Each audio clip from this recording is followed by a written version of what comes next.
This is Tabitha. I wanted to do another video, one kind of explaining our daily lives with water. Now, as most of you know, we've been drinking this, bathing in this, cooking in this, everything in these little bottles of water. Not we get cases, gallons, and anything like that. This is what we're given. These. Cases of these. Bathing, washing our hair, bathing our children, and so forth. This is the recent water we have running through our pipes right now. This is a tester we got at Home Depot. It's supposed to test contaminants in water and stuff. And what I wanted to show you right now is, I'm going to open this bottle of water, and if there's any contaminants, the red light will come on. Meaning coppers, metals, anything like that. Won't show if there's bacteria, and won't show if there's disease in them. And it tests for lead. So,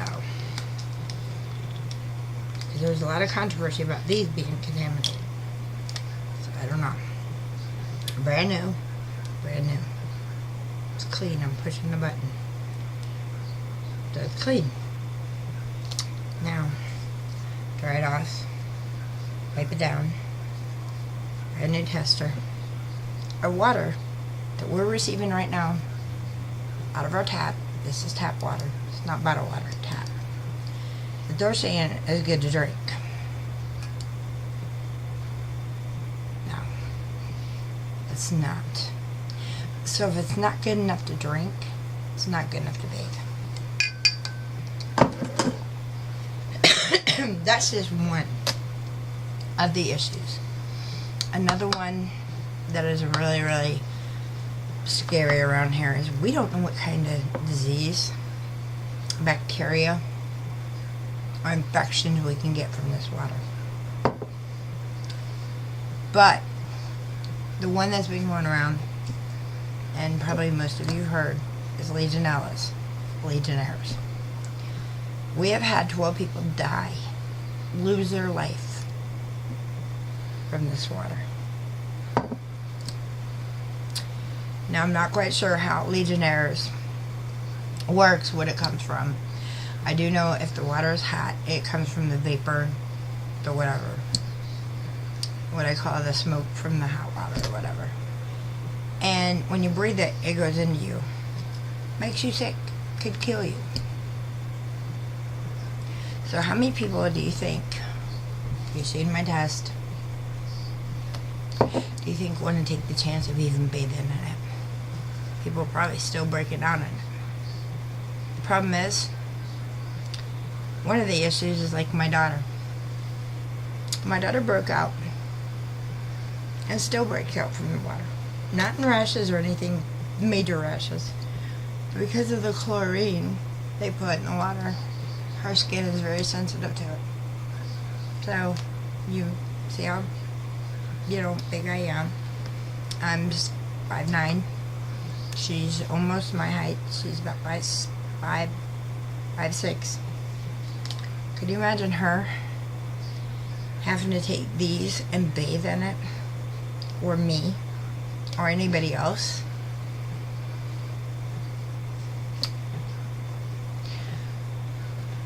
With all the contaminants in our water still, and them telling it's safe to drink. Can you imagine our lives? Well, here's an experiment to do at home. Take a case of water, go buy it, seriously. And count the members in your household. And put maybe 3 cases, if not more, to each family member. Try to cook with a case of water. Bathe with the same case of water. Drink it. Brush your teeth with it. Do everything that most of you can go in, turn on your faucet. Probably no worries. Not us. Not here in Flint. One incident happened, had me scared. It still has me worried. My son went to school, my youngest, who is 7, who has a cognitive impairment. Went to school, come home with a rash behind his neck and his ears and stuff. I took him straight to the doctor. The doctor said it's hand-foot-and-mouth disease. Okay. Great. Put him on meds, and all of a sudden, it popped, almost like chickenpox overnight. His body was covered from head to toe. It was on his hands, his fingers. I mean, he was covered in spots. And what was hard about it is the next day his throat started swelling. I waited, still getting the medicine, it wasn't working. Finally, his throat was almost closed. White spots had appeared, and I took him to Hurley Hospital, our children's hospital. We get there, we're sitting there. First thing that came out of somebody's mouth was, "Oh, it could be scarlet fever." Really? That could kill you.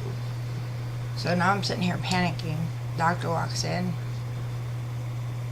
says it could be allergic reaction, or it could be pharyngitis, or it could be strep. So they tested for strep throat. It wasn't that. Here he was, not running a fever, just spotted. Wasn't itching. It was really weird. Really, really weird. And they put him on some high-powered Benadryl. He just got off of it today. That's been about a week. He's cleared up for the most part. Still got a little bit of the rash on his hand and his feet. Other than that, he's back to normal. The question is, where to get it from? How to get it? What is it? Is it strep? Is it hand, foot, and mouth? Nobody knows. So, with that being said, I've been working, trying to get cleaning supplies for our schools. I have some wonderful people helping me trying to do that. Make sure our buses are clean, or our homes are clean, or schools are clean, on top of worrying about our... At one point in time, it was so bad with chlorine that I don't know if anybody else had a problem. Personally, I did, because we have a brand new washer and dryer. And our clothes, brand new clothes we had just bought, we put them in the washer, started fading, having holes, like as if you had, poured a chemical in there to eat away at the clothes. I was like, this is ridiculous. And I kept saying, am I the only one? Is there something in my water that's different from everybody else's? Is it my washer, my dryer? Who knew? So, now we're hearing of other diseases. Other things that could be related to the water. Great. Just what we need. More problems. More issues. Oh, and mind y'all, another thing about this water when it comes to health. This is good to drink. Okay? Bad for kids that don't have fluoride in it. So now we have to do a fluoride supplement for our children, for their teeth. As if it's not anymore we need to worry about. Now we got this. The medical aspect of this water situation is far beyond the diseases that we could get. But it escalates into the behaviors as well. And I wanted to bring this up for a certain reason.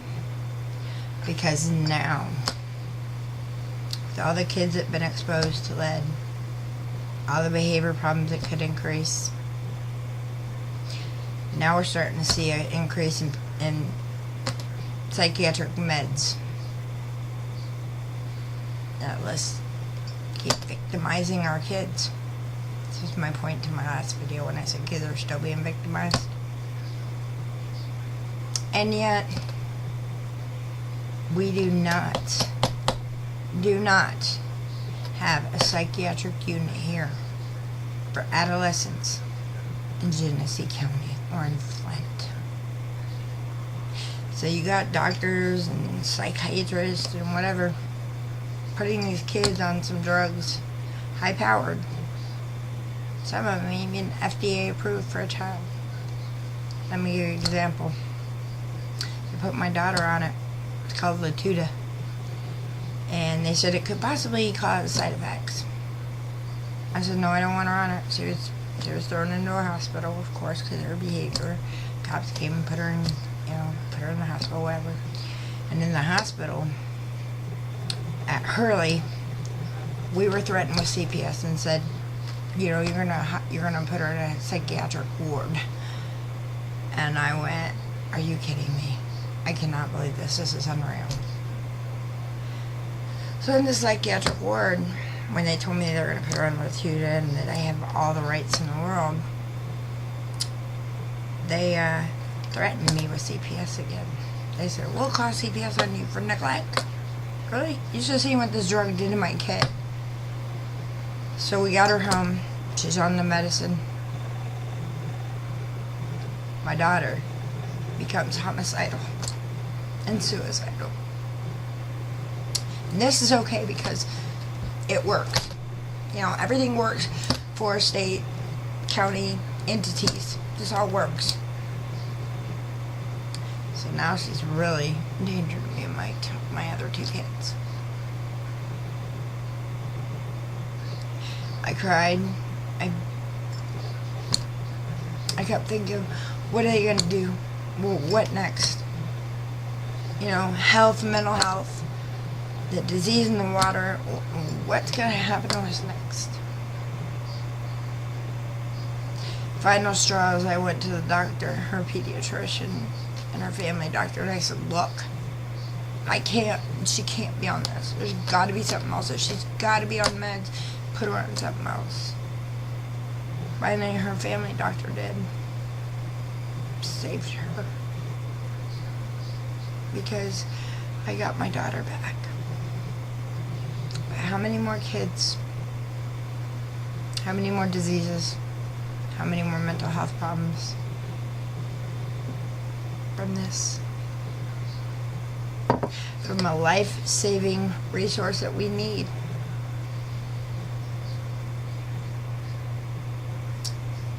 We have people fighting for us. Where's the accountability for the ones who did this to us? Where is the responsibility? Snyder? He's untouchable. He gets away with it. People are taking plea deals and everything else. Well, my kid can't take a plea deal. My kid can't beg for mercy because my kid had no choice. Neither did any Flint child. The babies, kids, the teenagers, us, our elderly, we didn't have a choice. We weren't able to say no. It's almost like as if you were in some kind of hospital and they put a tube to your arm and said, you're going to have this monitor, like it or not. Because that's what it felt like. We had no choice. They lied to us, they betrayed us.